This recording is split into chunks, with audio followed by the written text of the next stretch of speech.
আসসালামু আলাইকুম। আমি মোহাম্মদ নুরুন নবী, চট্টগ্রামে থাকি।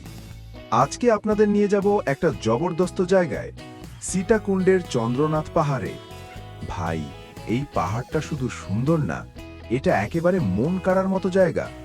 প্রকৃতির সৌন্দর্য তো আছেই, তার উপর আবার পবিত্র তীর্থস্থানও।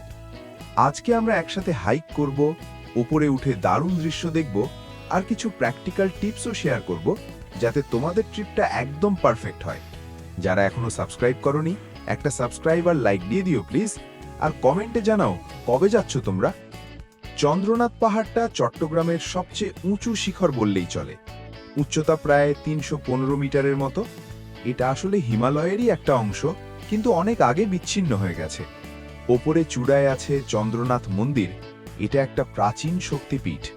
বলা হয় এখানেই দেবী সতীর ডান হাত পড়েছিল।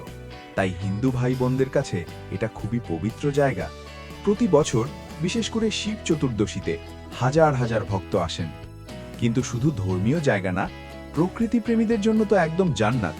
চারপাশে ঘন জঙ্গল, পাখির ডাক, আর দূরে বঙ্গোপসাগরের নীল জল দেখলে মনটা একদম ভরে যায়। এবার আসি কিভাবে যাবে সেটা। চট্টগ্রাম থেকে যাচ্ছ তো সকাল সকাল বের হয়ে পড়ো। দামপাড়া থেকে সীতাকুণ্ডের বাস ধরো, 1 ঘন্টার মতো লাগবে। ঢাকা থেকে আসলে শ্যামলী বা হানিফের নন এসি বাসে চলে আসো, ফেনী হয়েও আসতে পারো।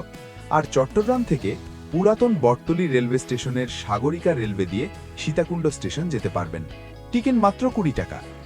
সীতাকুণ্ড বাজারে নেমে সিএনজি বা অটোরিকশা নিয়ে পাহাড়ের গোড়ায় চলে যাও। ভাড়া জনপ্রতি 20-30 টাকার বেশি না। এখান থেকেই হাইকিং শুরু। সিঁড়ি আছে, কিন্তু বেশ খাড়া, তাই ভালো জুতো পরে নিও। পানির বোতল আর সানস্ক্রিন ভুলে যেও না।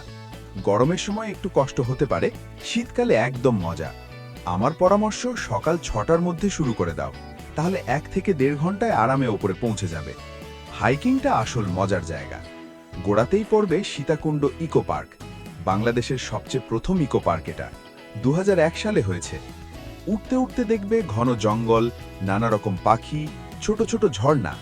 মাঝে মাঝে রেস্ট পয়েন্ট আছে, চা কফি খেয়ে একটু দম নিয়ে নিও।